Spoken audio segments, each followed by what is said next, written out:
when it comes to live streaming and your audience engagement, what do you think is the most important aspect of a live stream programme?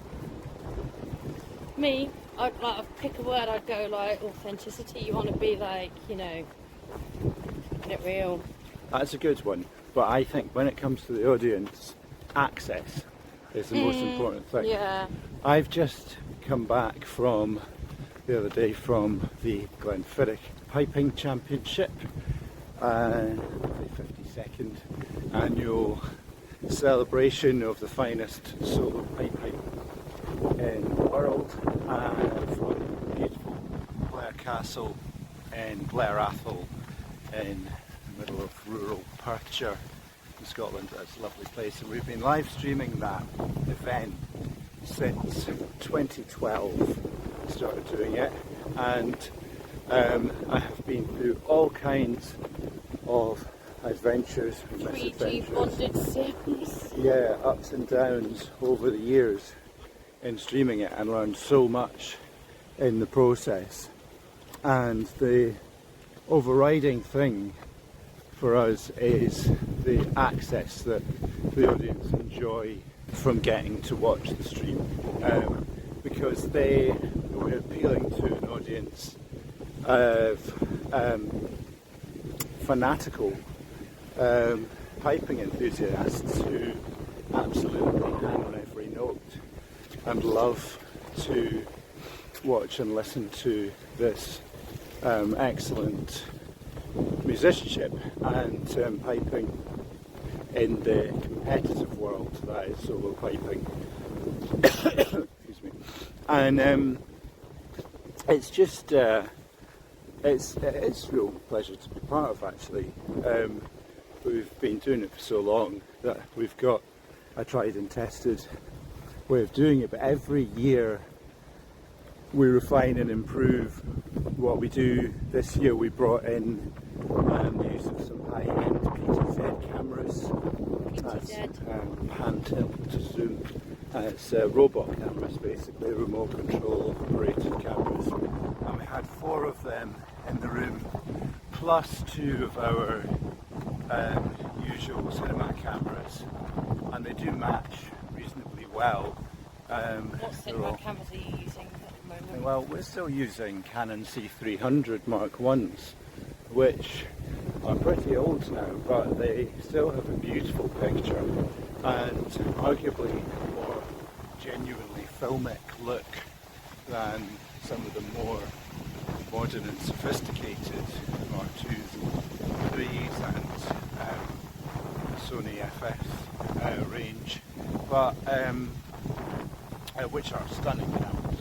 But it's it was a real interesting move to swap our balcony operated camera in the Minstrel's Gallery, as they call it, in the Great Hall at Blair Castle, adorned with more antlers than anyone's seen in one place, like a deer graveyard in there, and it's the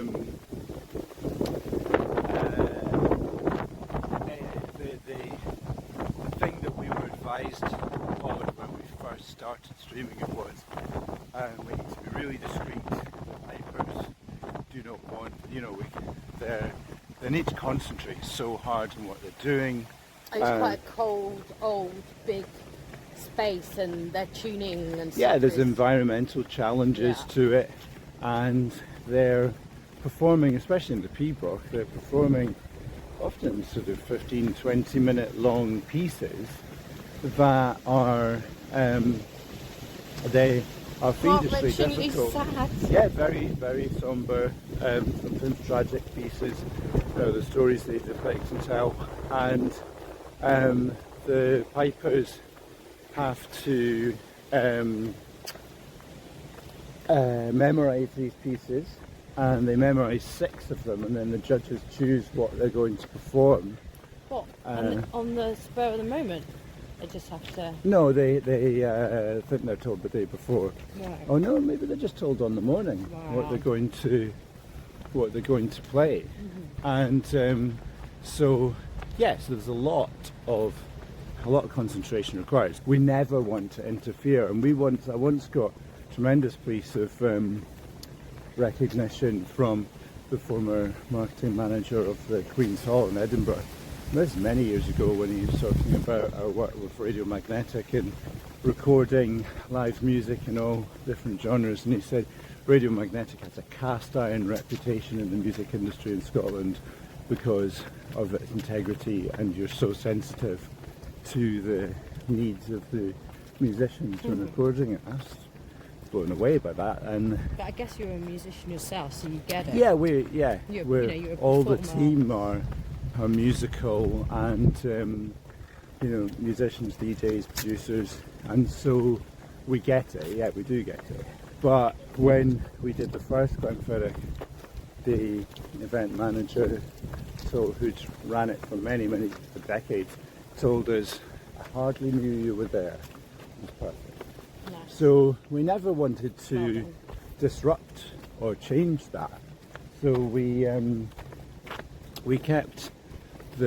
found a way of doing it that worked, and every year we would improve, slightly tweak things.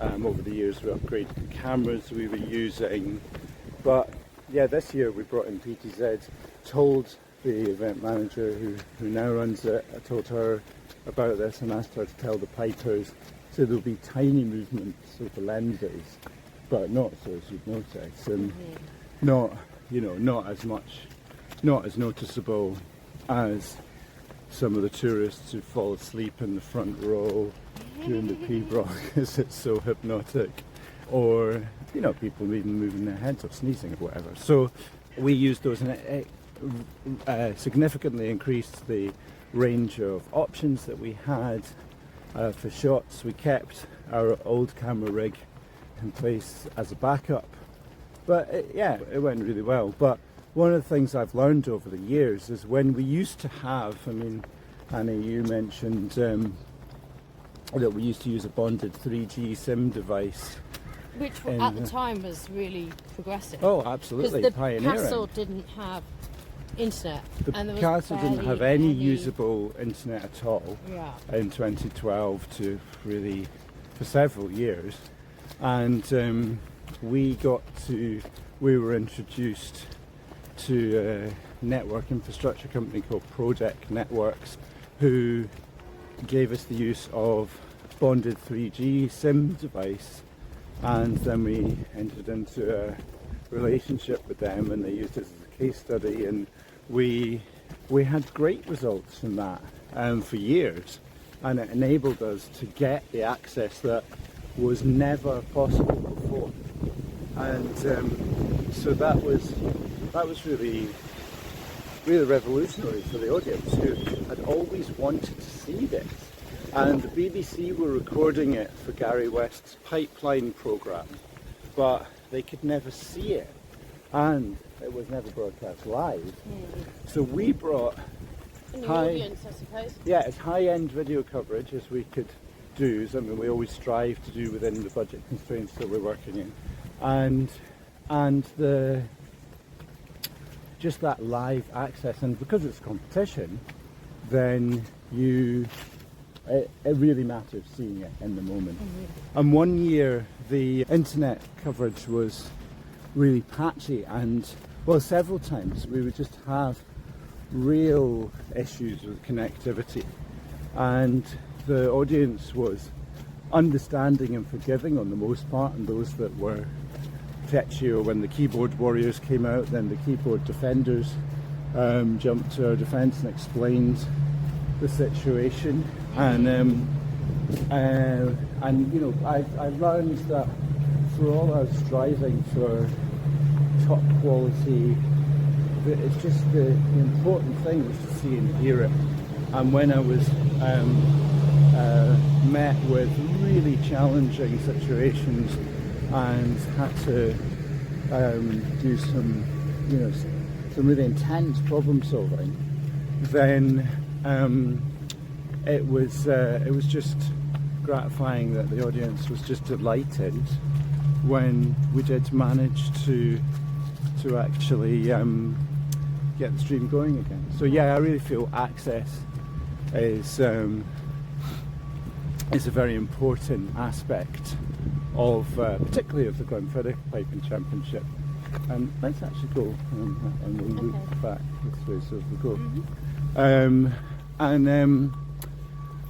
It's, you know, while we're there, we do interviews the day before, work with the piper and broadcaster Fergus Muirhead, who hosts the first day of the World Pipe Band Championships, and hosts the stand there, and we work with Fergus on the Worlds and on Piping Live.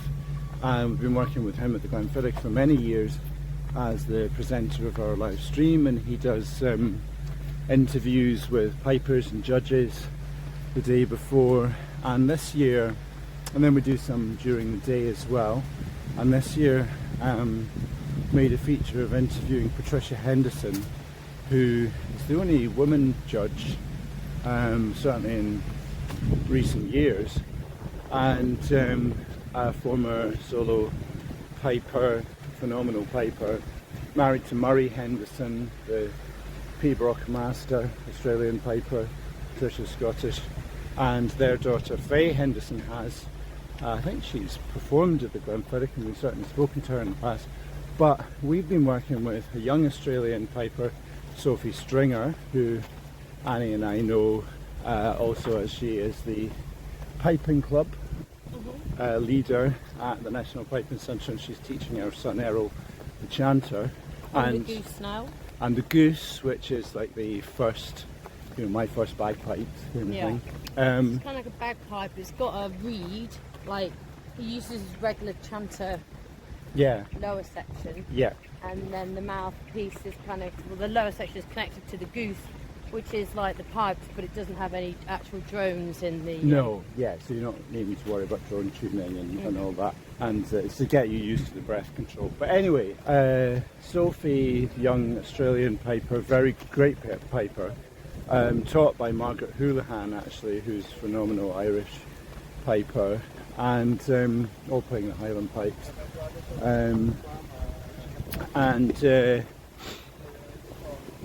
Sophie formed the Maket collective earlier in the year, which is a collective of women pipers and drummers, and it's to recognise the talent and ability of excellent pipers.